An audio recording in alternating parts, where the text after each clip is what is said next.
കയറുന്നുണ്ട്. വലിയ ക്ലബ് ഇല്ലെന്നാണല്ലോ അവർ പറയുന്നത്.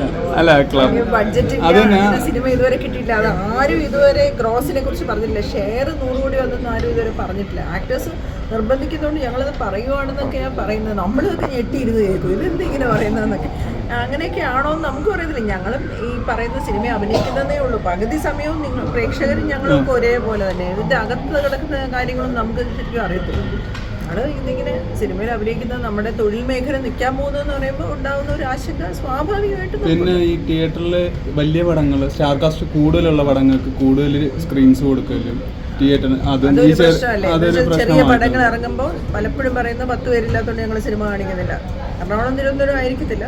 അതുപോലെ ചില സിനിമ നിങ്ങൾ അത് പോയി കാണും, ഇത് കാണിക്കണ്ട എന്നൊക്കെ പറയുന്നതായിട്ട് ഞങ്ങൾക്ക് ഫേസ്ബുക്കിലൊക്കെ ഇങ്ങനെ കുറിപ്പിടും. അപ്പോൾ നമ്മൾ ചോദിക്കും നിങ്ങൾ ഏത് തിയേറ്ററെ ഉദ്ദേശിക്കുന്നത്? അയ്യോ അത് പറഞ്ഞാൽ ശരിയാവില്ല ചേച്ചി, അവർക്ക് മനസ്സിലാവും.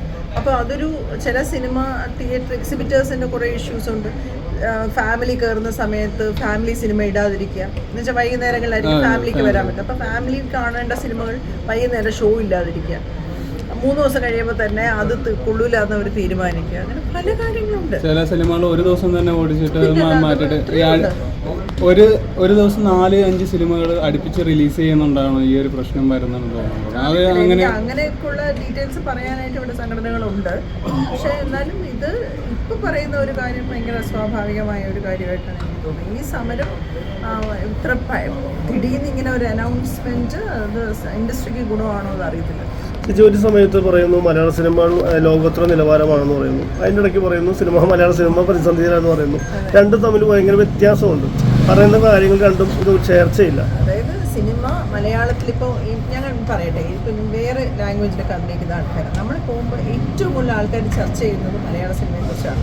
കാരണം ബോളിവുഡെല്ലാം തകർത്തടി ഭയങ്കര ഹൈ പ്രൈസ്ഡ് ആണ്. അവരിലൊന്നും ആക്ടേഴ്സിനെ കിട്ടുന്നില്ല, ടെക്നീഷ്യൻസിനെ കിട്ടുന്നില്ല. അവരെല്ലാം എവിടെയാണ്? ഇപ്പം ഞാൻ നാളെ അഭിനയിക്കാൻ പോകുന്ന ഒരു ബോംബെയിൽ നിന്നുള്ളൊരു ടീമിൻ്റെ പടമാണ്. അവർ വേണേൽ ഹിന്ദി സിനിമയായിരുന്നു, പക്ഷെ അവർ മലയാളം ചൂസ് ചെയ്യുക ആക്ടേഴ്സിനെയും ടെക്നീഷ്യൻസിനെയും ഒക്കെ ഇവിടെയാണ് വയബിൾ എന്നുള്ളത് കൊണ്ട്. അപ്പോൾ അങ്ങനെ ഒരു വലിയ വിഭാഗം ഇന്ത്യയിൽ തന്നെ ലോകത്തിൽ തന്നെ മലയാള സിനിമയിലേക്ക് ഉറ്റുനോക്കുകയാണ്. ഇവിടെ ഇറങ്ങിയിട്ടുള്ള സിനിമകൾ, ഇപ്പോൾ മഞ്ഞുമൽ ബോയ്സ് പോലൊരു സിനിമ, അല്ലെങ്കിൽ ഈവൻ ചെറിയ സിനിമകൾ ഓടുന്നതിനെക്കുറിച്ചും അവർ വളരെ, ഇപ്പം പൊന്മാൻ എന്ന് പറയുന്ന സിനിമ എല്ലാ സിനിമയും ഇവർ കാണുന്നു. എല്ലാ സിനിമയും ഇപ്പം ഞങ്ങളുടെ സിനിമ മുറ എന്ന് പറയുന്ന സിനിമ കണ്ടിട്ടില്ലാത്തവർ കുറയും. വെളിയിലോട്ടൊക്കെ പോകുമ്പോൾ എല്ലാവരും അത് കാണുന്നുണ്ട്. ഒരുപാട് സിനിമകൾ ആൾക്കാർ കാണുന്നുണ്ട്. നമ്മുടെ ആർട്ടിസ്റ്റുകളെ അവർക്ക് വേണം. ഇപ്പോൾ എല്ലാ ആൾക്കാരെയും നമ്മുടെ ആർട്ടിസ്റ്റുകളെ കാസ്റ്റ് ചെയ്യാനായിട്ട് ഇൻട്രസ്റ്റ് ഉണ്ട്. ടെക്നീഷ്യൻസിനെ എല്ലാവരെയും ക്ഷണിക്കുന്നതായിട്ടാണ് പറയുന്നത്. അപ്പോൾ അങ്ങനെയൊക്കെ ഒരു തരത്തിൽ നിൽക്കുമ്പോൾ നമ്മൾ തന്നെ നമ്മളെ ഇടിച്ച് താഴ്ത്തുന്ന പോലെ പറയുന്നത് എന്താണെന്ന് മനസ്സിലാവുന്നു. പിന്നെ പല സിനിമകളും ഇവരുടെ ലിസ്റ്റ് പുറപ്പെടുവിച്ചു. ആ ലിസ്റ്റിൽ പലതും നമ്മൾ കേട്ടിട്ടില്ല ആ സിനിമകൾ.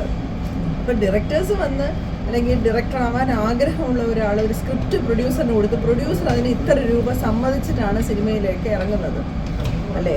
അപ്പോൾ അതിന് ഡയറക്ടറിന് അത് ചെയ്തെടുക്കാനുള്ള മെറിറ്റ് ഉണ്ടോ, സ്ക്രിപ്റ്റിനുള്ള മെറിറ്റ് ഉണ്ടോ എന്ന് ആലോചിക്കാൻ ഉള്ള ബുദ്ധി